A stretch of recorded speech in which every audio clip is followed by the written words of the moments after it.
Hey friends! Welcome to English by Movie. Learn English with joy and create happy movie moments. Let's start!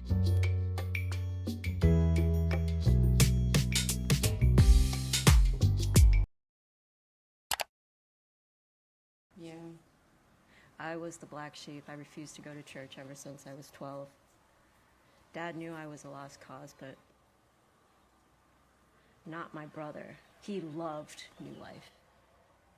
He wrote me a letter a few months after he left. Yeah. I was the black sheep. I refused to. Black sheep? Black sheep refers to a member of a family or group who is considered different, disgraceful, or a disappointment.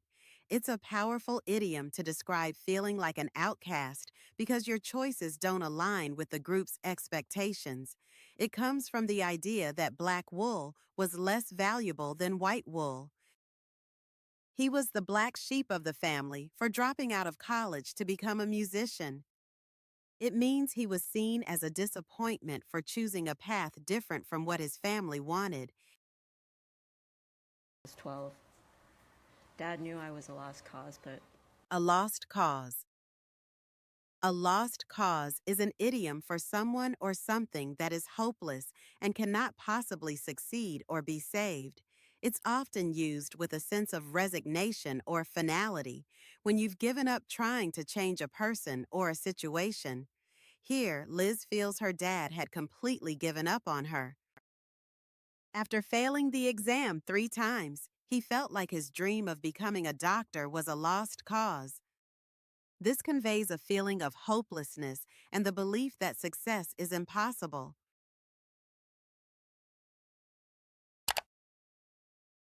cancer. He couldn't shake it. He just caved in on himself, stopped sleeping, stopped eating, lost a ton of weight. One night, he doesn't come home.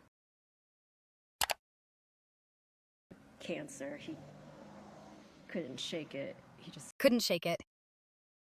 This is a fantastic idiom that means you are unable to get rid of a feeling, an illness, or a bad habit. Couldn't shake it implies that something is persistent and sticks with you, no matter how hard you try. In this context, Alan couldn't escape the influence of his religious upbringing. I had a strange feeling that I was being watched all day, and I just couldn't shake it. It describes a persistent, unsettling feeling that won't go away. couldn't shake it. He just caved in on himself, stopped sleeping. Caved in on himself. To cave in on oneself is a powerful metaphorical way to say someone collapsed emotionally or mentally. Imagine a roof caving in. It's a sudden, total collapse. This idiom paints a vivid picture of someone succumbing to pressure, depression, or despair, withdrawing completely from the world. After losing his job and his house in the same month, he just caved in on himself. This highlights a severe emotional breakdown due to overwhelming stress. Stopped sleeping, stopped eating, lost a ton of weight. A ton of is a very common informal expression or hyperbole, meaning a lot of or a large amount of something. While a ton is a specific unit of weight, here it's used figuratively to add emphasis. You can use it for almost anything, from weight to homework to money. I have a ton of work to do before the deadline on Friday. It means the speaker has a very large amount of work to complete. It's a casual way to say a lot.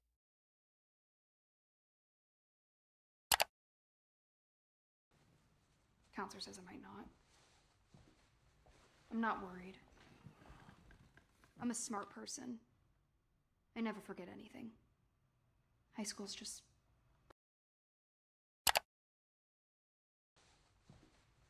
I'm not worried. I'm not worried. On the surface, I'm not worried means a lack of anxiety. However, in this context, it's a classic example of teenage bravado. Ellie isn't just saying she's calm, she's projecting an attitude of defiance and false confidence. She's implying that the school's rules and potential consequences are beneath her. The boss said the project is failing, but I'm not worried. I have a plan. Here, it shows confidence and control, not defiance.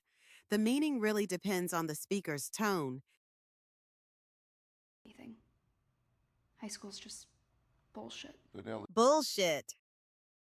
Bullshit is a strong slang word used to describe something as nonsense, untrue, or completely worthless. It's very informal and can be considered offensive, so you should only use it in casual situations with people you know well. Here, Ellie uses it to dismiss the entire experience of high school as meaningless. He said he finished the report in an hour, but I think that's bullshit. It expresses strong disbelief, meaning, I think he is lying. Use with caution.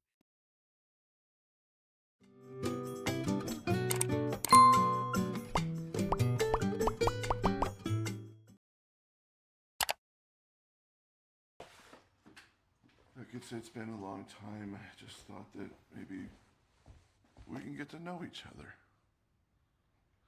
I don't even know why I'm here. I can pay you. Look, it's been a long time. It's been a long time. This is a very common expression used when you see someone or talk about something after a significant period of time has passed. It's been a long time often carries a bit of emotional weight, acknowledging the distance and changes that may have occurred. Here, it's an understatement for the 8 years Charlie has been absent. Wow, Sarah, I haven't seen you since graduation. It's been a long time. It shows surprise and acknowledges the gap in time since they last met. It's a great way to start a conversation with an old friend. Maybe we can get to know each other. Get to know each other. To get to know someone means to learn about their personality, life, and interests over time. It's about building a relationship, whether it's a friendship or something more. It implies a process of discovery. Charlie is expressing his desire to build a connection with his daughter after years of separation. On our first date, we just talked for hours to get to know each other better. It describes the initial phase of a relationship where people share personal information to build a connection.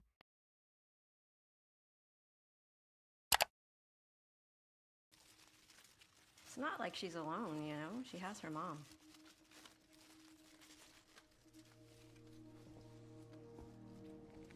Oh, shit. I have to go soon. I hate these night shifts. It's just a steady parade of dumb, drunk college kids.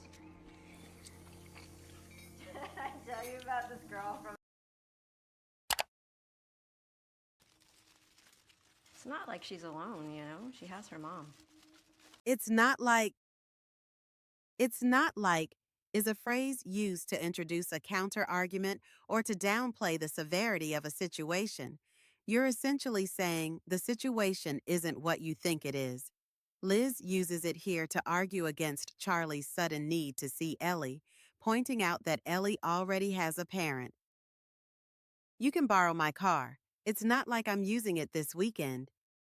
This shows that the speaker is minimizing a potential problem to make an offer seem easy and casual. It's just a steady parade of dumb, drunk college kids. A steady parade of something is a vivid idiom for a continuous, seemingly endless flow of people or things that are often similar and annoying. The word parade creates a mental image of a long line, while steady emphasizes that it doesn't stop. Liz uses it to describe her exhausting work shifts. My inbox this morning was a steady parade of complaints from customers. It means there was a constant stream of complaint emails, one after another, creating a frustrating experience.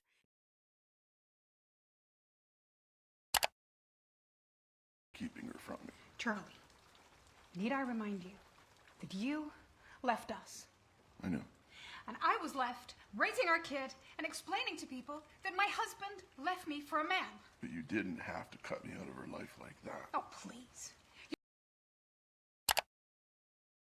For keeping her from me. Charlie, need I remind you that you left us? Need I remind you? Need I remind you is a rhetorical question used to emphasize a point that the listener should already know, but seems to be forgetting. It often has a slightly impatient or condescending tone. Mary is using it to firmly place the blame on Charlie, reminding him of a painful, undeniable fact. Before you complain about being tired, need I remind you that you stayed up all night playing video games? It's a sharp way of saying, you know exactly why you're tired, so don't complain to me. Husband left me for a man. But you didn't have to cut me out of her life like that. Oh, please. Cut me out of her life. To cut someone out of your life is a strong idiom, meaning to completely end your relationship with them and stop all communication. It's a deliberate and often painful action. Charlie feels that Mary intentionally excluded him from being a father to Ellie, severing their connection entirely. After the huge argument, she decided to cut him out of her life completely. It means she made a final decision to stop talking to him and end their relationship for good.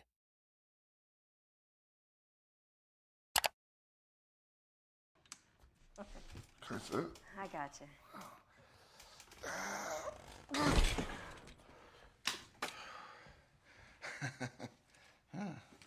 Good? Yeah, actually, this is really nice. Yeah. Let me clear some space for you. Hello?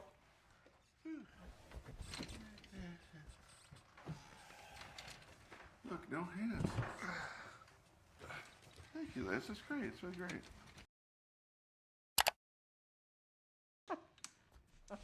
That's it. I gotcha. I gotcha. I gotcha is a very common example of connected speech where I have got you is reduced into a single fluid sound. It's extremely informal. It can mean I understand you, but in this physical context, it means I will support you or I've got you, don't worry. It shows care and reassurance. Don't worry about carrying that heavy box up the stairs alone. I gotcha. It's a casual and friendly way to say, I will help you. It shows supportive action. Yeah. Let me clear some space for you. Clear some space.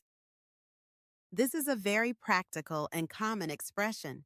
To clear some space means to remove objects from an area to make room for someone or something. It's a polite and helpful phrase. Here, Liz is physically moving things out of the way so Charlie can move around in his new wheelchair. Can you help me clear some space on the table so we can eat dinner? It's a simple request to move things like books or laptops to make room for plates and food. Look, no hands. Look, no hands. Look, no hands is a playful, childish expression used to show off a new skill, typically when balancing on something like a bike or, in this case, a wheelchair. Charlie says this with a sense of newfound freedom and joy.